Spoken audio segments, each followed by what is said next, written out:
Hey everybody, welcome back to the channel and the continuation of my collection tour. Right now I am standing outside the entrance of my bathroom because today I'm going to be showing you guys my closet. I know some people have a bat cave, some people have a bat bunker. Well, I have a bat closet and here it is. As you guys know, I have been having a little problem with finding a space for all of my statues. I've migrated some out of my office and studio into the main portion of the house. Well, these guys just made it a little bit closer to my bedroom. So yeah, this is my closet. This is where I put a lot of my 1/3 scale DC pieces. As you can see, I've got some Marvel pieces up there as well, and Marvel pieces up here as well. But these are kind of the bigger statues that I really don't have the space for. I didn't want to have to get rid of them, so I was looking around the house and there was this area above these built-in closet units that we really didn't use, and I was like, man, there's a lot of space up there. What can I fit up there? So I stuck up a few pieces. The shelving wasn't very stable. This stuff right here is all particle board, very similar to the stuff you'd find at IKEA. Corners also weren't very supported. So what I did was very similar to what I did in the office. Take some lumber, fasten it to the studs, so the back is very strong.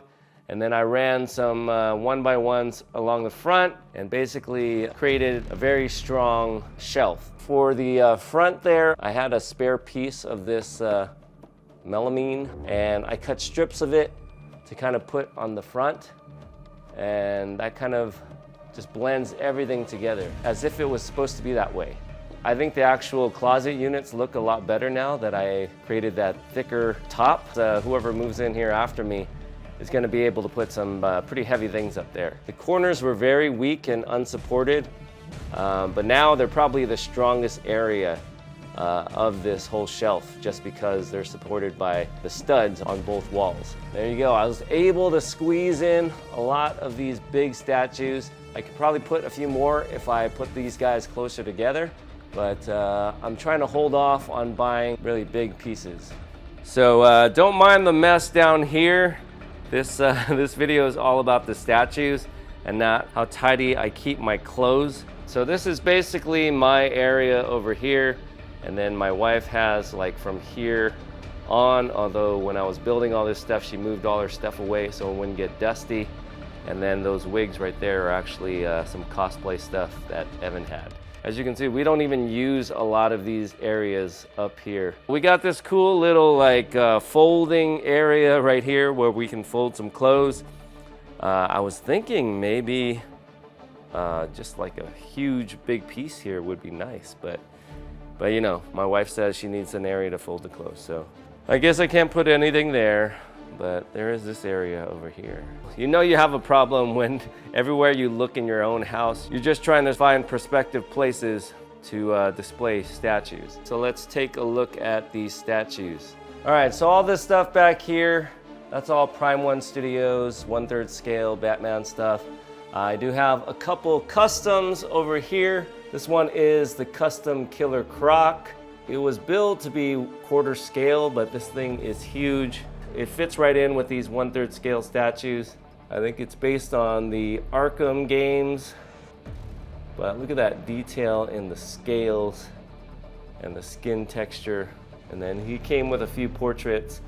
I like this one the best. It's kind of a mix between like human and reptile. I got a full video on this guy if you want to check it out. And then from the same group, we've got this clay face. This one had a few switch outs with the hands. You could have a block hand, a mace hand, regular hands. And then speaking of hands, there's all these little hands that come out of his body, screaming faces. All the tortured souls. And then he's got like this sewer base as well. Again, not many clay faces out there. And we move over here to the beginning of my 1/3 scale Prime 1 stuff.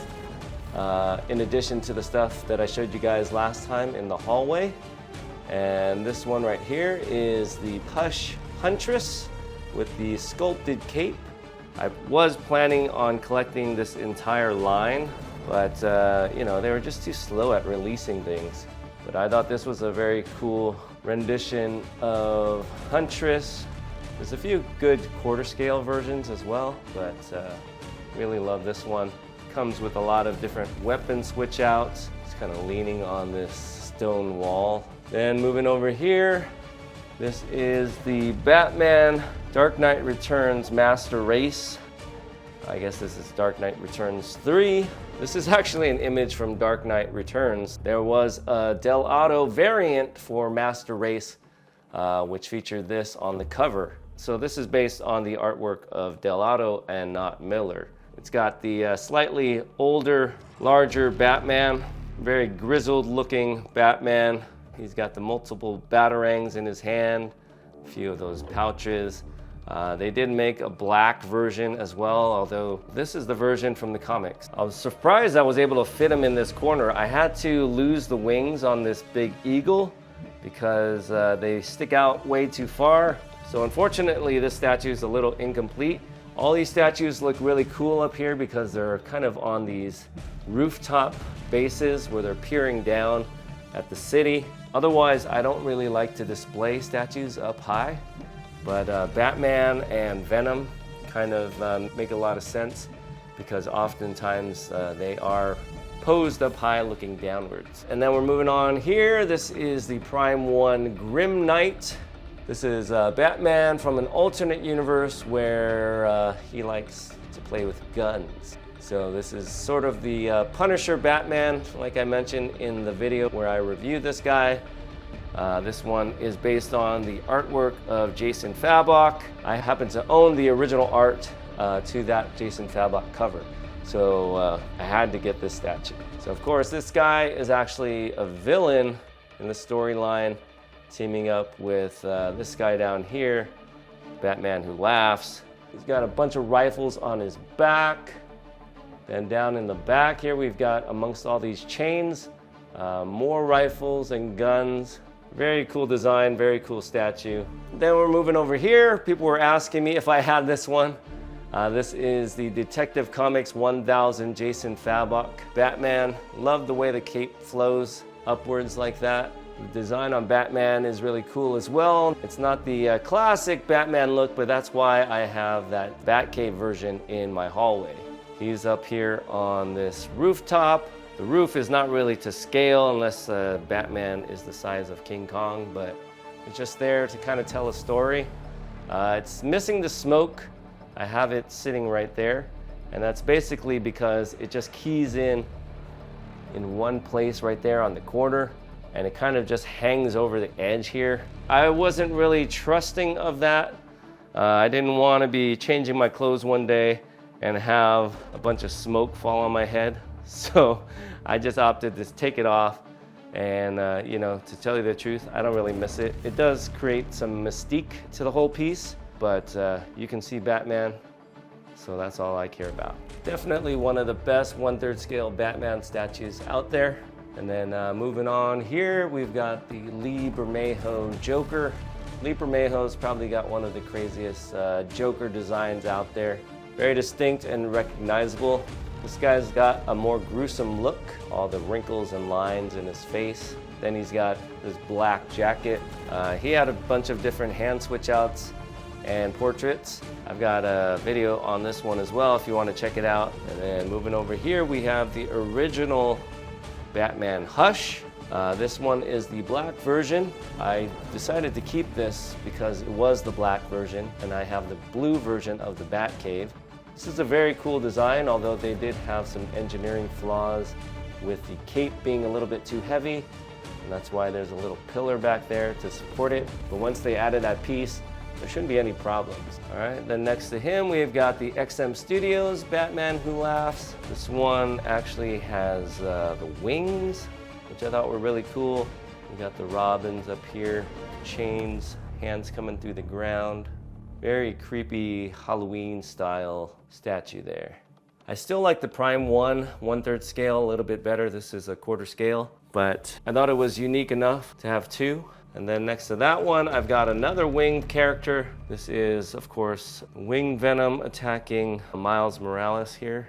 This one is a custom. There's a video on this one as well, but I thought this piece was crazy, especially with these giant wings. I didn't know if I was going to be able to fit this one up here. This one was displayed down in my office. However, that big Venom transformation took its place. So I had to find a place for this. I thought it would be fitting to put up here with my winged Batman who laughs, and also this guy right here, the Venomized Batman. This is another cool custom. It's not from any comic book, it's just kind of a made up thing. If you watch the full review, you can see how the cape on this one actually is Venom's face. It's pretty cool, right? Can't really see it way up here, but you know, I know it's there. There's also a Joker Easter egg there on the back. And then over there, to kind of go along with the Venom theme, I got the chubby Spidey on the Venomized Dumbo. These little chubby characters are so cute. I thought it would be funny to kind of put them there next to all these crazy monstrous looking things. So that's a look at this side of the closet. This light kind of gets in the way of seeing things, but of course you can walk around. Here we have the plywood, so this is very secure. I think it's about 16 inches from the back to the front of this piece right here. So can't put anything super huge, but as you can see, I managed to put a lot of these museum style characters because the bases aren't massive. Once you start getting into action poses, sometimes the bases can get a little out of control. But for the most part, when the statue is just standing straight up and down, usually it's within that 16-inch depth. So I was just gonna do this side of the closet, but then things didn't really match up well with the tops of the closets. So I decided to put some extra support on these as well, and then stick some of these guys up here. So there are 2/3 scale statues up here. Of course, this one is the LBS Hulk torso, one of the switch out torsos. I have the main statue in the hallway. I thought these things looked way too cool not to display. This one is the Kirby torso. I thought it was really cool. I like the portrait. I didn't really like how one hand was open and one hand was closed, which is why it's not my favorite. And then next to him, I've got the Prime 1 Red Sonja. I think my wife actually did the review on this piece, the assembly as well. Only managed to break 1 or 2 parts in the process, but she had fun. This is a crazy statue. Mixed media with the fur on her boots. Lots of switch outs as well with the weapons. A really nice Red Sonja. And then next to her, we've got the Sideshow Dr. Doom. This one is a maquette, a little bit bigger than he would be if he was a quarter scale. This one was sculpted by Daniel Bell. I wound up picking this one up on eBay for a pretty low price, which is why I got it. I was looking for a Doom on Throne, but I couldn't pass this one up at this price, so this is my Doom. He does have some additional parts in the back. I had packed that away in the box, so I didn't want to dig it out and display it. It does make the statue quite a bit taller, but as you can see, I've got space to display it now. Maybe one of these days I'll dig it out and put it on. All right, and then I moved my Thanos on Throne up here. This one again is a maquette, so it's a little larger than a premium format would be. This is a very large Thanos, as you can see him next to Doom here.